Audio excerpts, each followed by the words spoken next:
Et nous sommes de retour pour la division 2 et la finale division 2. On a Romain, JB, Arthur qui est avec nous et on a Vista qui va nous rejoindre incessamment sous peu, on l'espère. Il est à l'entraînement ce soir, il coach. Pour démarrer, est-ce que vous pouvez vous présenter pour que les gens qui sont là puissent savoir un peu à qui ils ont affaire? Donc Romain, si tu peux commencer. Ouais, moi je suis quarterback chez les Juggernaut de Paris et je coachais l'attaque cette année pour l'équipe B. Sur l'équipe du coup de division 2. Ça marche. JB? Moi, du coup, je suis secrétaire des Flamingos. Je suis aussi, du coup, joueur en attaque, un petit peu en défense, et je suis coach. Donc, ouais, on fait un petit peu de tout dans les clubs flag. Ah, mais Vista qui vient d'arriver. Salut tout le monde. Voilà, chez les Flamingos, donc à Balma, à côté de Toulouse. Tu fais tout, nickel. Arthur? Du coup, moi c'est Arthur. Je suis joueur de flag donc chez CD Devils. Je suis receveur, wide receiver ou corner, free safety, un peu là où ils ont besoin. Ça marche, merci. Vista? Ouais, Tu peux te présenter en quelques mots? je suis dans le flag depuis 8 ans, bientôt 9-10 ans, oui. J'ai joué à des clubs comme les Fenris, entre autres, surtout en Coupe de France, et je coach les Capricornes depuis 2 ans. Je les ai inscrits cette année. Et oui, à force, maintenant, je commence à jouer un peu tous les postes, effectivement, pour dépanner où là ça va. Mais sinon, de base, je suis receveur, DB. Surtout receveur. Donc coach joueur. C'est ça. Comme Romain, comme j'y vais. On a une triplette là. Arthur, tu sais qu'il te reste à faire. J'ai coaché, mais c'est pas pour moi. Ça marche. Bon, eh ben, écoutez, on va se lancer tout de suite sur les équipes. J'ai pas pu récupérer les rosters comme les autres divisions parce que bah, c'est des joueurs qu'on connaît un petit peu moins, qui pour la plupart soit ont commencé le flag ou alors qui n'ont pas joué les plus grosses échéances encore. J'ai les équipes, du coup on va se lancer là-dessus. Je vais vous partager l'écran. Voilà. Du coup, finale à 6 de division 2. Il y aura deux poules de 3. Les premiers sont qualifiés directement en demi-finale et le deuxième jouera le troisième de votre poule pour avoir le droit de se qualifier en demi-finale. Donc ça va être un tournoi qui ne laisse pas trop le droit à l'erreur. Euh, En tout cas, sur la deuxième journée, le dimanche, parce qu'un match, c'est défaite immédiate. On va commencer par le Flash. Romain, c'est un peu les voisins, tu les connais un petit peu. Est-ce que tu peux nous en parler? Ouais, donc je les ai joués qu'une fois sur la finale de conférence Nord. C'est une équipe super jeune. Ils ont beaucoup de U17, quelques cadres. Ils ont Minidou, il y a Léo Cremades, leur QB élite. Donc ouais, au niveau de l'équipe, je pense que c'est une équipe qui est bien encadrée parce qu'il y a la structure du flash. Ils ont quelques cadres qui font, qui cadrent du coup les jeunes. Mais j'avoue que c'est un peu à la fois leur faiblesse d'être très jeunes. On sent qu'il manque un peu d'expérience parfois. Et après, par contre, on sent que la structure maintient l'équipe et qu'ils sont bien coachés. Et c'est ça qui les tire vers le haut, je pense. Toi, Vista, tu les connais un petit peu? Tu t'as joué contre eux? Je les ai joués 3 fois cette année, avec beaucoup de rotation, mais même dans tous les cas, je rejoins ce que Romain l'a dit dessus. C'est une équipe très jeune, et au contraire, justement, moi, je pense que c'est justement ça leur force, en fait. De ce que j'ai vu, c'est que je m'attendais pas au Flash à ce niveau-là. Bon, D2, effectivement, avec la structure, voilà, de base, le Flash est une équipe de D1, on est bien d'accord, un peu comme les Météores. Mais effectivement, avec toutes leurs pertes et la plupart des gens qui ont changé de club, je m'attendais pas du tout à avoir ce genre d'opposition quand j'ai pu les jouer. Ils sont très bien encadrés, comme il a dit, dont Minidou, certains anciens qui sont venus, et surtout le coaching. Ce qui est l'avantage des jeunes, c'est qu'ils sont très très athlétiques. Pour moi, j'ai fini par dire la même chose à leur coach à la fin, c'est que d'ici 2-3 ans, pour moi, c'est une équipe qui pourrait être injouable parce que ils sont déjà en U17, que ce soit foot US ou flag déjà, ils jouaient beaucoup au flag, mais ils sont très très athlétiques. C'est-à-dire que des fois, juste en fermant le jeu comme il faut le faire, ils arrivent à se sortir de situations où on voit clairement qu'on est battu juste physiquement parce qu'ils sont très vifs, très jeunes, très athlétiques, comme j'ai dit. Et pour moi, ça peut être effectivement leur faiblesse, mais aussi leur force de frappe, en fait, de ce que j'ai remarqué contre eux, tout simplement. Et alors, Léo Cremades, hein, qu'on connaît bien en quarterback au foot américain, et quarterback de l'équipe de France, il a gagné avec le Flash le titre de champion d'Europe. Comment ça se passe pour lui, ses débuts au flag? C'est pas forcément ses débuts, mais en tout cas à ce niveau-là. Ce qui est marrant pour moi, les avoir joués 3 fois, bon, je coupe Romain. Ce qui est marrant, c'est que il apporte une assurance. Ça s'est vu sur les matchs où on l'a joué. C'est-à-dire vraiment, tu vois qu'il y a un calme. Mais je me suis rendu compte qu'il a été plus facile, en tout cas la première journée quand j'ai joué, pas la deuxième journée, parce que la deuxième journée, il s'est réadapté. Il jouait beaucoup style foot US. Ce qui fait que ce qui est marrant, c'est que c'est à l'époque, justement, Romain, avec votre QB j'ai un trou sur son prénom, qui faisait la même chose avant d'être au Kalikaku, c'est qu'il jouait beaucoup foot US et au contraire, chez les Flash, celui qui m'a le plus surpris par contre, c'est leur QB jeune U17, qui lui joue vraiment au flag. Et ça, c'est vraiment D'accord. senti. Mais justement, lui, au contraire, j'ai eu plus de difficultés avec lui, mais dès qu'on a cadré sur un thème flag, on l'a facilement battu. Mais on voit clairement que c'est un jeune qui a la connaissance de ses joueurs, puisqu'il joue tout le temps avec eux en U17, et qui joue vraiment au flag. Léo, il est beaucoup sur de la lecture style flash, donc de la lecture, de la triple lecture avec un run entre autres, vraiment de la read option, et il le maîtrise très bien, et ça marche très très bien aussi. Donc en fait, c'est deux forces, deux puissances entre le calme de Léo qui a déjà été champion, donc qui peut mener cette équipe facilement. Mais le fait d'avoir un deuxième quarterback très jeune qui connaît très bien ses joueurs parce que c'est des U17 avec qui il joue tout le temps et qui joue du pur flag, là ça se voit aussi. Et tu penses que c'est une force au flag d'alterner les quarterbacks comme ça? Pas du tout. Je ne pense pas que ce soit une force. Je pense qu'en fait c'est en fonction de l'adversaire que tu as en face. Pour avoir joué la division Nord, je pense, en tout cas, ils ont déjà eu affaire au Flash. Ils ont déjà eu affaire au Météor, je sais pas, au Cougar. Donc, ils peuvent savoir ce qu'ils vont faire.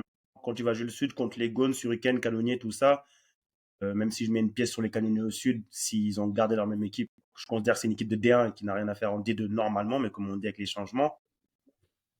On y viendra après. Oui, je sais, mais je ne sais pas ce qui s'est passé au Sud. Je ne sais pas s'il y a eu des transferts ou autres, contrairement au Hmm. Nord où j'ai un peu plus vu, comme les Flash, où je savais très bien ce qui allait se passer. Ouais. Euh, Moi, comme je dis, quand j'ai joué les Flash jeunes, et c'est la première chose que j'ai dit à Mindou lui-même, il dit on voit clairement que Léo, c'est un QB de foot US au début. Après, voilà, il gagne quand même ses matchs, mais on voit que c'est un QB de foot US. Ça s'est vu directement aux jeunes. Ouais, non, mais Pour toi, c'est quoi leur plus grande force du coup, les flashs? la plus grande force du Flash, je pense que c'est vraiment la structure du club, enfin la structure du club et du coaching staff, qui fait que bien qu'ils manquent d'expérience, on voit qu'ils sont tout de suite, enfin on entend les coachs sur la touche tout de suite faire les commentaires qu'il faut, enfin, tout de suite avoir le bon mot. Et les quelques cadres, pour moi, ouais, c'est Minidou qui en défense fait un gros taf. Ça peut même, parfois, il fait un peu le pompier, ce qui peut ouvrir quelques espaces. Et en attaque, ouais, même si Léo, bon, on sent que le flag, c'est pas son sport. Enfin, il vient vraiment du foot US. On sent qu'il a une technique que tu vois chez peu de QB finalement ailleurs, surtout à ce niveau, enfin surtout en D2. Ok. Un mix de jeunesse, d'expérience, de gros joueurs de foot et d'expérimentés. On a hâte de voir ça. On va passer à la prochaine équipe. Je vais au sud. On va parler des Gauns de Lyon. JB, est-ce que tu connais cette équipe? Ouais, je la connais pas mal parce que je pense qu'on les joue pratiquement tous les ans. Alors c'est souvent mixte, parce que la Coupe de France c'est assez récent pour les Flamingos, mais on les a pas mal joués en mixte et c'est toujours des matchs hyper tendus, hyper serrés, et ça se joue rarement à plus d'un TD ces matchs-là. Ils ont un vrai jeu flag quoi pour le coup. On critique pas mal les équipes qui jouent au foot US avec des flags. Là pour le coup c'est une vraie équipe flag. Ils sont agressifs sur le terrain, dans le bon sens du terme. Ils lâchent rien. Bon, là, on finit le match à 1.2 sur une transformation pas validée par les arbitres sur un sideline. C'est le sport, c'est comme ça. Il nous manquait ça pour nous qualifier aussi. Et les Gones ont bien joué le coup. Et voilà, je pense qu'ils peuvent être un peu fébriles niveau mental. Je dis pas ça pour les critiquer, c'est juste que on s'est rendu compte, ils étaient devant nous pendant le match, qu'à des moments clés, peut-être qu'ils ont un peu de mal à prendre la bonne décision. Je pense que ça peut se jouer là-dessus pour les Guns. Et c'est quoi leur point fort pour toi? Pour le coup, ils sont très soudés. Ils sont hyper soudés. J'ai pas eu l'impression de voir des cibles en attaque prédéfinies, quoi. On n'a pas un joueur qui vraiment on se dit bah là, celui-là, faut absolument le verrouiller parce que sinon on va se faire rouster tout le match.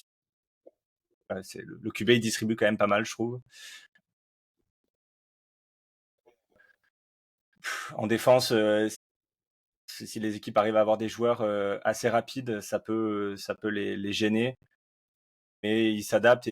Enfin, ils se mettent souvent du coup à 2 contre 1 sur le deep si jamais ils voient qu'il y a un joueur qui cavale un peu trop, quoi. Toi, Arthur, t'as eu l'occasion de jouer contre eux cette année? Pas du tout. Non, malheureusement. Ok. Et bon, on va rester avec JB. JB, est-ce qu'il y a un joueur qu'il faudra faire attention sur cette équipe-là? Ah, le problème, c'est que j'ai pas les noms. J'ai pas les noms, mais le centre des Gones, pour le coup, enfin, est vraiment. Je pense qu'il va falloir faire gaffe. Il court assez vite, il a des bonnes mains, et puis ça réfléchit bien sur les placements, donc ça peut être intéressant. Et alors, leur plus gros défaut qui fait qu'on pourrait gagner contre eux, ça serait quoi? Je pense qu'il faut faut absolument comment dire, leur priver, les priver de ballon, quoi. C'est-à-dire que il faut réussir à rentrer dans leur tête assez rapidement dans le match. Ça peut les faire craquer, je pense. C'est comme ça que ça s'était passé en mixte l'année dernière. Enfin, l'année dernière, l'inverse, pardon, l'année d'avant. L'année dernière, c'était un peu compliqué. Ouais, je pense qu'il faut rentrer dans leur tête. Mettre des points rapidement et après ça. Le match peut être tué rapidement si jamais on arrive à marquer rapidement et à défendre sur les premiers drives. Ok, ça marche. Merci JB. On repart au nord avec les Cougars. Je crois que de vous deux, c'est plutôt Vista qui les connaîtrait potentiellement le mieux. Je les ai joués une fois, donc sur le match de poule. On sort de 2 victoires contre les Météores et contre, si je ne me trompe pas, les Ancous de Rennes. Eux aussi, ils battent les Météores d'un point en plus, 49-50, si je ne me trompe pas. Le match finit à 26-26, ce qui fait qu'on finit deuxième qualification, entre autres, puisqu'on avait un roster diminué dû au changement des dates. Mhm. C'est la première fois que j'ai joué. Je connaissais les Cougars de l'époque.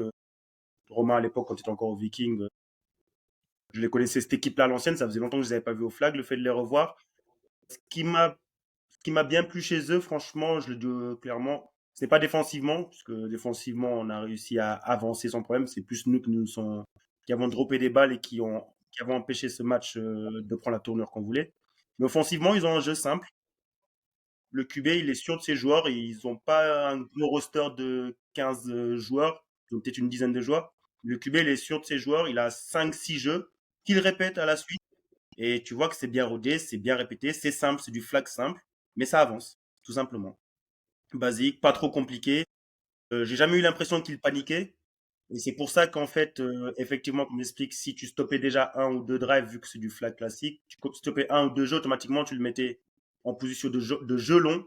Et je pense que c'est sur ça qu'il devrait évoluer. C'est là que tu vois clairement que, bah, automatiquement, tu pouvais stopper le drive parce que tu leur avais fait perdre un drive et donc ils devaient jouer plus loin. Mais sinon, c'est du jeu basique classique et s'ils doivent évoluer, c'est sur ça. C'est vraiment un collectif qui en ressort avant tout. Et donc, automatiquement, si je dois mettre un meilleur joueur, ce serait le QB qui gère vraiment bien ça et qui fait du double plateau en plus, parce que lui aussi il joue en défense. Donc tu penses que le joueur à suivre, c'est vraiment le quarterback de cette Ah oui, équipe-là? clairement, il transmet un calme à son attaque. Franchement, il panique jamais. Très bonne mentalité. Franchement, pour vous dire, sur l'arbitrage, on a eu un arbitrage compliqué pour les deux équipes. Très bonne mentalité. Il a jamais cherché à jouer sur l'arbitrage, nous non plus. Ça aurait pu varier des deux côtés. Il transmet un vrai calme à son équipe.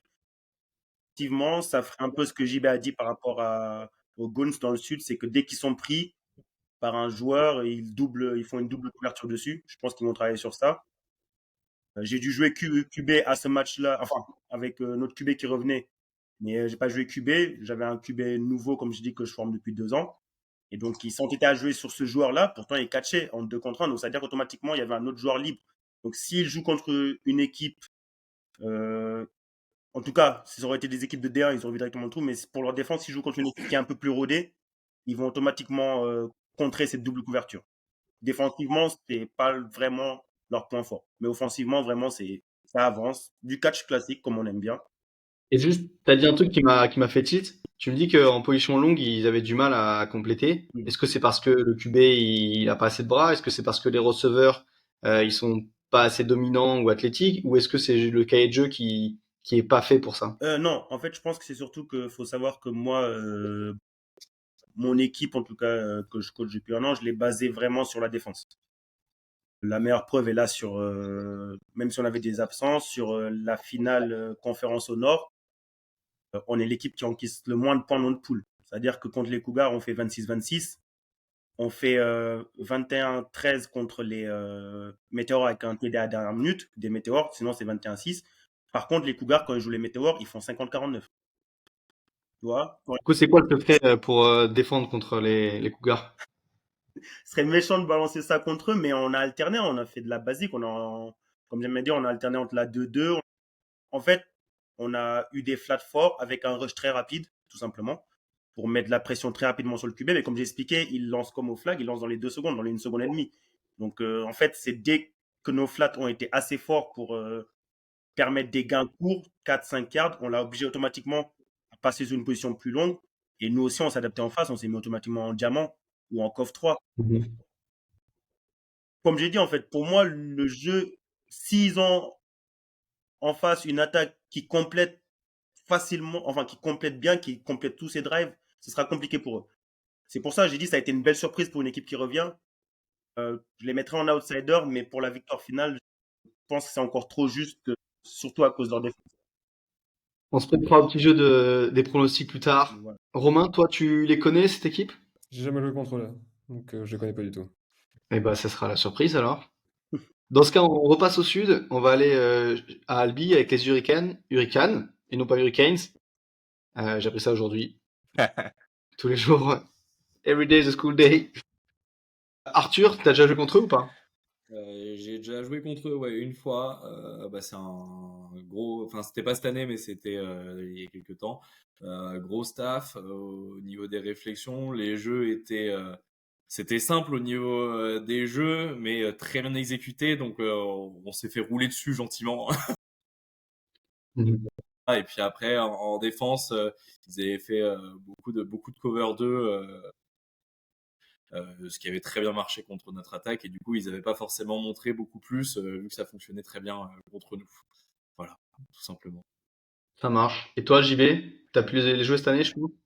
Ouais, alors, Albi, c'est un peu notre équipe. Voilà, c'est le derby, on va dire, le derby occitan. D'autant que ça fait 2 ans là qu'ils ont vraiment step up leur niveau. Alors nous, on a un autre problème, c'est que bah en fait, on les joue tout le temps, que ce soit dans les tournois amicaux ou dans le championnat mixte, dans la Coupe de France. Enfin voilà, on les joue absolument à tous les tournois qu'on fait en France. Du coup, ils nous connaissent très très bien. Et j'ai l'impression qu'ils ont quand même des jeux adaptés, des jeux adaptés à nous. Alors c'est vrai que c'est compliqué du coup de donner des indications parce qu'ils jouent différemment contre nous que contre d'autres équipes, quoi. Par contre, ce que je peux dire par rapport à ça, alors ils ont pas d'énormes athlètes, honnêtement, à part le quarterback, Samuel, qui on va dire est le joueur le plus athlétique de l'équipe, qui est capable de lancer très loin et de courir très bien. Il a des bons moves, il a un bon escape sur les flags. Vraiment, il est pas mauvais. Mais la pression, là, c'est pression QB 100%. Il faut qu'il y ait un blitz, un blitz costaud qui vienne lui mettre la pression et qui l'empêche de faire ses moves et qui l'empêche de lancer. Faut pas qu'il ait le temps de lancer, quoi. Je Ça, ce pense que serait la c'est petite mieux. technique pour les bats. Tu penses c'est quoi leur point fort? Leur course QB. La course sur le QB, parce que en fait, c'est une équipe qui, physiquement, vraiment, ils ont pas l'air impressionnants. Ça se joue vraiment, c'est du flag.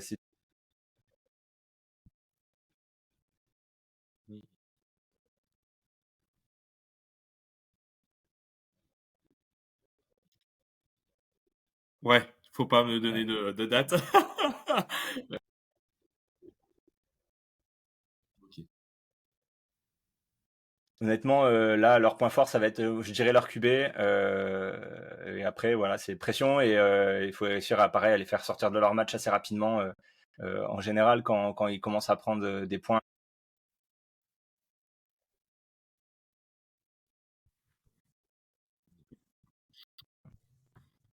C'est encore une équipe un peu jeune, on va dire, même si ça fait un moment qu'il y a beaucoup de joueurs qui commencent à avoir pas mal d'expérience. Mais c'est une équipe encore assez jeune en termes de, on va dire, haut niveau.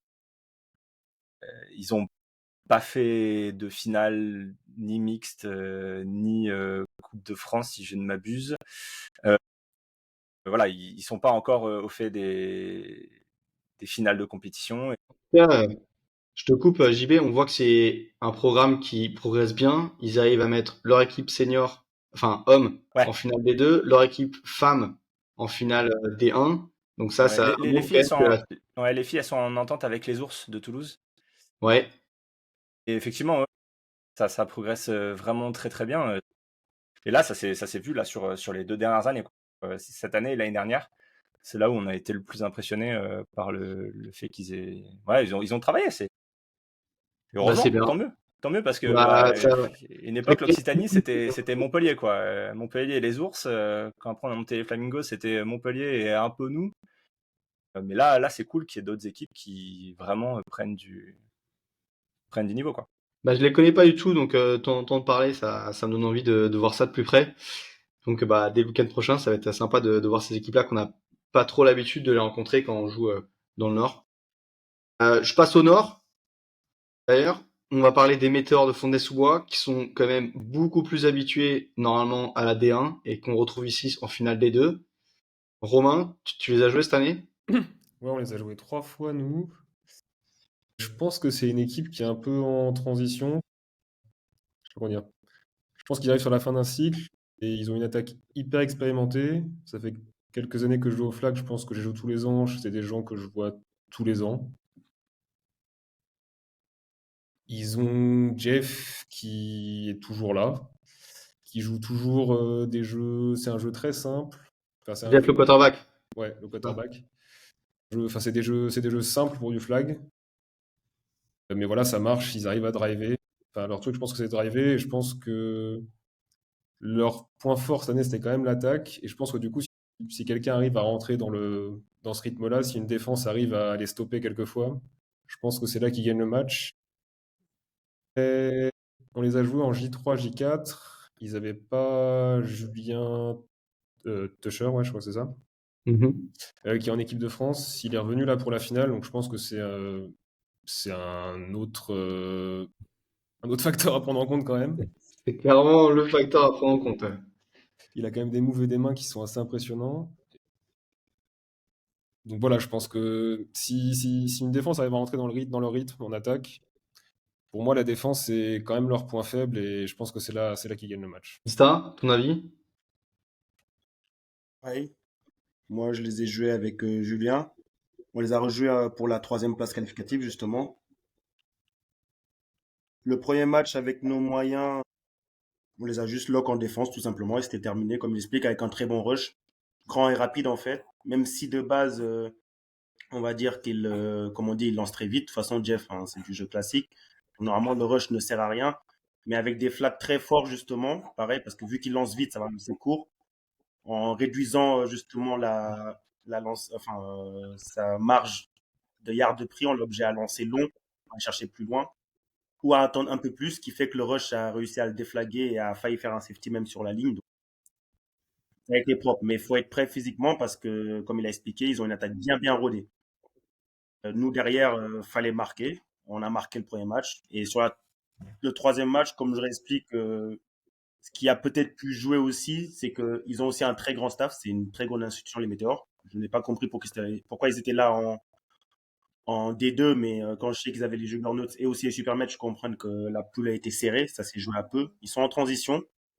Mais sur le deuxième match, oui, en fait, on se retrouve à 10, 9 joueurs, comme j'explique. Avec le changement de week-end, on a eu des joueurs en moins, donc non titulaires. Beaucoup de double plateaux. Notre short ne pouvait plus faire le travail puisqu'il était fatigué. On a dû changer de rush, prendre un rush plus petit, ce qui ouvre automatiquement les visions au-dessus. Même s'il y avait Julien au premier et au deuxième match, on a réussi à les bloquer. Et sur le deuxième match, c'est juste nous, on n'a pas réussi à marquer. Et donc, il a déroulé. Il y a la fatigue ou autre, mais comme il a dit Romain, je pense que c'est juste comme d'hab, en fait. Si on les stoppe offensivement, c'est fini. Comme dit, hein, c'est des choses classiques qui déroulent. Encore faut-il être capable de les arrêter. Bah, je l'ai fait quand même avec, j'ai envie de dire, beaucoup de novices, comme j'explique, puisqu'on a eu, on a dû mettre beaucoup de nouveaux vu qu'on avait des absents à cause de changement de journée. Tout a été fait par le rush. Ok. Même si on sait que Jeff lance vite, on le savait très bien. Donc en fait, on a juste mis des flats très forts pour que dès qu'il lance et qu'il se débarrasse vite de la base, que ce soit sur Julien ou autre, on donne que 3, 4, 3, 5 yards, 3, 5 yards. Automatiquement, il est obligé d'aller chercher un jeu plus loin. Avec un rush très rapide et très grand, bah, ça l'a gêné. En deuxième, Là, on a dans le chat quelqu'un qui nous dit aussi que pour lui, un bon rush, ça peut être la solution pour réussir à les contrecarrer. bah, c'est ce que je dis en fait, même si en double QB, bah, on connaît Jeff, il ne court pas. Donc automatiquement, quand il fait rentrer Herbert en attaque, c'est pour faire une double QB ou aller chercher plus loin. Donc voilà, il a pas, il a une grande institution, il a 15 joueurs qui peuvent tous jouer partout, mais il n'a pas beaucoup d'opportunités en attaque pour s'adapter si son jeu ne passe pas en fait. Comme des doubles QB, comme je dirais au autre, ce qui fait qu'automatiquement, comme ils expliquent, si tu as un très bon rush et que tu lui mets beaucoup la pression, soit il est obligé de prendre un gros risque en lançant, comme j'ai dit, Herbert ou Julien Técher qui était là profond. Mais comme on dit profond, si tu as des athlètes, ça suit. Soit il est obligé de lancer court à chaque fois, mais dans tous les cas, à un moment, il va se retrouver à un moment, il doit prendre un risque supplémentaire, un jeu qui est au-dessus de 5 yards, 7 yards, un jeu qui passe à 10 yards. Donc, en tout cas, encore faut-il les arrêter, je le disais. Et surtout, il y a une erreur à ne pas faire contre eux, c'est de vouloir en défense faire le Ah, pompier. totalement. Parce que là, pour le coup, il est très très fort sur la lecture des défenses. Et si on respecte pas nos zones, ça va être directement dans cette zone-là et boum, touchdown. Donc ça, sur les défenses, ça va faire très attention contre Je l'attaque. pense même que ce qui est aussi leur point faible, c'est qu'ils ont du mal à rentrer dans leur match. Parce que le premier match, on fait peut-être le travail défensivement, mais ça a été eux aussi. C'est-à-dire que, comme tu l'as dit, il connaît très bien ses jeux, donc il lance au timing, il lance à sa hitch. Si tu te retournes pas avant, bah, la balle elle passe à côté. Et il y a eu beaucoup de drops au premier match parce que il y a eu des incompréhensions de la part des receveurs sur le tracé où il demandait où il doit s'arrêter ou autre. Il a eu 3 matchs pour s'adapter. On l'a vu quand on l'a recroisé 4 matchs plus tard, que ça avait changé. Il s'adapte très vite. Il s'adapte. En tout cas, à voir ce qu'ils vont donner. Ce qui est sûr, c'est que on les attendait plus haut. Ils sont clairement capables de battre tout le monde. C'est ça. Ils peuvent perdre tout seuls également. Donc ça va être sympa aussi de les voir jouer contre des équipes du Sud qu'ils n'ont pas l'habitude de jouer du tout. Exactement. Là, les cartes sont un peu redistribuées. Je redescends dans le Sud avec la dernière équipe. Donc les canonniers de Toulon. JB, Arthur, Arthur, tu les as peut-être pas joués parce que du coup, vous avez fait forfait Non, on parce les que a vous pas vouliez joués. pas aller à Lyon. Vous vouliez pas aller à Toulon. JB, tu les connais un petit peu? Ouais, je les connais un petit peu. Ouais, c'est pareil, là, c'est des équipes on joue de temps en temps, plutôt sur les tournois, on va dire, non officiels, enfin non fédéral. Mais là, on les a joués du coup, et bon, je connais quelques joueurs là-bas. Bon, ils ont un QB qui lance très très bien. J'ai mangé son nom, mais ils ont un QB qui lance très très bien. Ils ont beaucoup de joueurs de foot US en fait, qui font du flag. Comparé aux années précédentes, ces joueurs-là sont quand même bien adaptés, là où au début c'était un peu compliqué parce qu'effectivement ils pensaient être largement au-dessus parce que je viens du football américain, parce que je fais de la muscu, parce que je suis hyper athlétique. Ça marche pas comme ça le flag, on le sait. Si tu joues pas au flag, en fait, t'as beau être athlétique, tu seras pas forcément un des meilleurs joueurs. Là, ils se sont bien adaptés. Ça, c'est encore une fois, c'est des matchs qui se jouent à pas grand-chose. Regardez, on perd de 8 points, je crois, et on prend un TD à la dernière seconde parce qu'on se fait intercepter et on marquait, quoi. C'est des équipes qui commencent vraiment à jouer au flag et c'est intéressant, quoi. Dans les joueurs à faire attention, ils ont alors je connais pas les noms du coup, je connais pas le nom de ce joueur-là. Ils ont un jeune qui, je pense, vient du football américain. Et il est assez costaud, et il court vite et il a des très bonnes mains. Ils l'ont ciblé assez souvent. Et après, s'il joue pas mal sur le deep, s'il voit qu'il y a une défense qui accroche un peu trop devant, ils n'hésitent pas à lancer, quoi. Des fois, peut-être un peu trop lancer, justement. Je pense qu'avec une défense un poil plus solide sur le deep, ça peut prendre des inters, quoi. Je vais pas dire facilement, parce qu'après ils peuvent s'adapter aussi, mais ça peut prendre des inters. Et je te rejoins sur le fait qu'il y a pas mal de joueurs de foot américain, parce qu'après, forcément, quand on est fan, on fait du foot américain et du flag en même temps, ce qui est pas mal le cas de leur club. Cependant, c'est des joueurs qui ont beaucoup l'habitude de jouer au flag. Pour les connaître un petit peu. C'est assez récent, parce qu'au final, ça fait 2 ou 3 saisons que ces joueurs-là, ils font full flag, entre guillemets, dans le sens où ils sont investis vraiment dans le flag. Jusque-là, c'était plutôt pour faire les tournois type Haro, etc. C'est pour ça que je te disais que c'est quand même assez récent que ces joueurs-là sont vraiment très impliqués dans le flag. Et c'est pour ça que là, ils ont progressé, quoi. Et du coup, bah, pour les connaître un petit peu, je trouve qu'il y a des joueurs qui ont vraiment un niveau qui doit être bien au-dessus de la D2. On a Romain Mayous qui est en défense, qui joue corner normalement, ou en attaque, je sais pas ce qu'il fait cette année.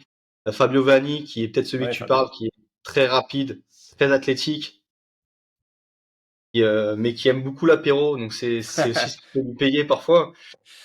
Je parlais pas de lui, là. Mais effectivement, il y a Fabio qui est un joueur hyper intéressant en attaque, là. Ils ont des gros joueurs, leur QB, c'est un QB qui a l'habitude de jouer en D1, qui se trouve maintenant en D2. J'ai été un peu surpris de voir qu'ils finissent troisième au sud, qu'ils se sont qualifiés vraiment un peu à l'arrache. C'était très serré, hein, le Sud, hein. Le niveau était hyper homogène et c'était assez impressionnant, quoi. Il n'y a pas eu un match gagné d'avance, à part à la rigueur, je dirais le match Lyon contre Albi parce que les deux étaient qualifiés. Je pense que ça a joué un peu moins bien des deux côtés. Bon, il y a peut-être un peu de dilettante. Sur le dernier match qu'on fait contre les Canonniers, c'est le match pour la qualif. L'équipe qui gagne, elle va se qualifier. Et ça, vraiment, tous les matchs étaient serrés, quoi. C'était vraiment En tout plaisant. cas, je pense que cette équipe-là, elle est capable de tout. Ils sont aussi capables de pas être sérieux et je pense qu'en finale, il va falloir être très sérieux si on veut aller jusqu'au bout. Donc c'est là, ça va être aussi leur demander de sortir un peu de leur zone habituelle de rigolade entre copains pour se focus sur le jeu et vraiment faire parler toutes leurs qualités de flag, d'athlète, de QB pour aller au bout. Et Toi, là, du Vista, coup, je crois que tu les pardon. connais un petit peu aussi. JB, ouais, tu voulais finir? Ouais, juste un dernier truc. Pour le coup, pour les avoir joués dans d'autres tournois moins sérieux, on va dire, où ils faisaient effectivement un peu d'apéro avant les tournois et les matchs et les soirs. Là, pour le coup, ils avaient l'air quand même très sérieux, autant sur le terrain qu'en dehors. Et on sentait que ça vraiment. Là, ils avaient compris il fallait se sortir les doigts pour performer. C'était plus agréable de jouer contre eux dans ces conditions-là, quoi. D'accord. Merci. Vista, tu voulais dire quelque chose sur Bah, moi, je les connais parce que pendant Academy? 3 ans, j'ai été opposé à eux en division sud, comme j'ai dit, avec les Fenris. Que ce soit en championnat mix ou tout simplement en non mixte. Effectivement, bah, tu les as cités la plupart, comme Fabio entre autres et surtout Matteo en QB. Je connais très bien ses joueurs, ils sont très athlétiques. Ce qui est marrant avec eux, c'est que c'est des compétiteurs, comme il a expliqué JB, mais à mort. C'est-à-dire que si ça tenait qu'à eux, même moi, comme je t'ai demandé là, tout à l'heure, la première chose que j'ai dit, c'est que ça me choque quand j'ai vu qu'ils étaient en D2, j'ai pas compris. La plupart des fois, on a réussi à les battre aussi facilement. Je dirais pas facilement, mais on a réussi à les battre alors que, désolé du terme, dans la merde contre eux parce que on n'arrivait pas à les stopper. C'est eux-mêmes qui se sont battus. Ils se sont battus eux-mêmes entre eux. Ils sont sortis de leur match. Ils s'énervent très vite sur l'arbitre. Ils nous disent on va pas vers eux. Matteo a beau essayer de les calmer. Il y a même eu une année où, je crois que c'est l'année dernière ou il y a 2 ans, quand on les joue, où deux joueurs de la même équipe entre eux se battent. Je sais pas où ils ont trouvé ça, mais ils sortent facilement de leur match et pour moi, ils se battent. En tout cas, c'est bien. Il y a eu JB, il en parlait tout à l'heure. Les Gones, ils peuvent sortir de leur match. Leur point faible, c'est Ouais. le mondial. Hurricane, c'est la même chose. Canonnier, c'est la même chose. J'ai l'impression que dans le sud, il y a un côté où Ah, c'est le Sud, ils peuvent hein, se tu sais, c'est sortir comme de ça. leur tête, c'est bon, quoi. C'est le Sud, hein, c'est comme ça, on a le sang chaud, quoi. Il y a que JB, il y a que JB. Maintenant, il nous reste quelques minutes. On va se prêter au jeu des prédictions. Ok, les gars. Je me tourne vers toi, Arthur. Ouais. Déjà, tu vois qui en finale? En finale, moi je vois bien les Météores parce que c'est surprenant qu'ils soient en D2, on est d'accord. Et pourquoi pas les Hurricanes pour mettre un peu de sud, les Hurricanes pour mettre un peu de sud quand même. Et du coup, si ça c'est la finale, ce serait qui les équipes qui sont en petite finale qui auraient perdu en demi? Et ben, comme ils l'ont très bien dit, les Flash, ils sont étonnants par leur jeunesse et par leur style de jeu. Et du coup, je verrais bien les Flash contre les Canonniers. Enfin, deux petites équipes, non, deux équipes qui feraient une très belle petite finale surprenante. Ça marche. JB, c'est quoi ton avis? En finale, on a qui? Cette année, je vois bien les Gones aller en finale. Parce qu'ils ont montré des beaux trucs sur les derniers matchs que j'ai pu voir. Après, je mettrais bien effectivement une équipe du Nord. Parce que je sais pas comment ça va se passer au niveau des poules. tu disais que c'est 2 poules de 3, mais j'imagine que ça va être mixé entre le nord et le sud? Je sais pas Alors, trop. tirage au sort mercredi, et je pense il va y avoir aussi un impact sur le fait que peut-être les équipes qui sont qualifiées directement, Ah, donc elles en seront première genre un position, chapeau 1. exactement. Je vois bien une équipe du Nord pour le coup, sans manquer au respect, enfin sans manquer de respect aux équipes du Sud, que il pourrait y avoir une finale Sud, full Sud, mais je pense qu'on va avoir possiblement un Flash ou un Météor. Là, comme ça, je connais pas bien les équipes, mais je dirais, avec tout ce que vous avez dit, peut-être les Météors. Je dirais Gone Météor en finale, avec une petite finale Hurricane Flash. Allez, ça marche, c'est bien, on a deux avis très différents avec Arthur. Romain, ton avis? Je connais pas trop le sud. Je pense que les météores iront en finale. Allez, je vais mettre les canonniers contre eux. Eh, vous savez qu'on peut avoir deux équipes du Nord en finale, hein. C'est vrai. Ils ont oublié ça. Non, non, il y aura une équipe du Sud. Pour avoir joué les trois, je pense que les météores sont vraiment au-dessus. Pour avoir joué pardon, pour avoir joué les Flash et Météores, je pense que les météores sont au-dessus. Et les, je sais pas, je sens moins les Cougars. Je mettrais bien Météor Canonnier pour la finale et pour une petite finale, le Flash et sans doute aller les Gaunes. Parce qu'il faut. Cougars. Ok, Vista, toi tu vois quoi, tu vois quoi en finale? Comme je disais tout à l'heure, mes outsiders, enfin, capables de tout et de rien en même temps, comme je dis, c'est les météores automatiquement. Et le fait que ça se joue sur 2 journées, justement, et que je sais qu'ils ont un staff complet, parce qu'il y en a qui ne jouent pas du tout et qui sont là juste pour identifier les équipes, ils risquent de les rejouer le lendemain. Je vois clairement, ça peut être les météores, comme je dis. Non, comme j'ai pas joué au sud, je sais pas ce qui s'est passé avec les canonniers, mais les canonniers, je leur tourne pas le dos, donc clairement, je les vois aussi. Comme je dis, c'est un jour de compète, mais pour contre, je suis choqué que on ne voit pas la fougue du Flash. Pour moi, le Flash est un très très gros prétendant au titre. Mais dans tous les cas, la finale, je vois soit Flash Météor, soit Flash Canonnier, sans manquer de respect aux Hurricanes et aux Gauls, parce que je les ai pas vus cette année, je sais pas ce qu'ils valent. Et les Cougars, parce que je pense que c'est encore trop juste cette année. Un Flash Météor ou un Flash Canonnier, dans tous les cas, je trouve que ce sera une belle finale. Pour une D2, ça va jouer comme des gens qui auraient pu être qualifiés en finale D1. Clairement. Donc si on a Flash Météor ou Flash Canonnier, ça laisse une quatrième place pour la petite finale, tu mettrais quelle équipe? Et c'est pour cela que je dis, en fait, je mettrai l'équipe qui défend le mieux. Et ça, c'est qu'il n'y a que vous qui pourrez me le dire au niveau JB Arthur. Entre les Gauns et les Hurricanes, s'ils doivent croiser les Cougars. C'est l'équipe qui défend, qui vous a plus posé le problème en défense. Je la vois à ce moment-là en petite finale. Donc JB, toi qui as joué contre les deux équipes, c'était qui la meilleure défense? Si on regarde les scores, ce serait Albi, mais je pense que si on prend toutes les équipes engagées, je pense que ça va être les Gones. Il y a pas de choix. Il faut faire un choix. Vachement mieux. Ils défendent vachement mieux contre nous, donc je peux pas dire grand-chose Ok. sur la défense d'Albi, Ouais, mais je sais que contre d'autres équipes, c'est plus difficile, donc je dirais les Gones. ça marche. Bah, écoutez, on verra ça ce week-end. Merci les gars d'avoir été avec nous ce soir. Merci à tous ceux qui nous suivent sur le chat, sur le live.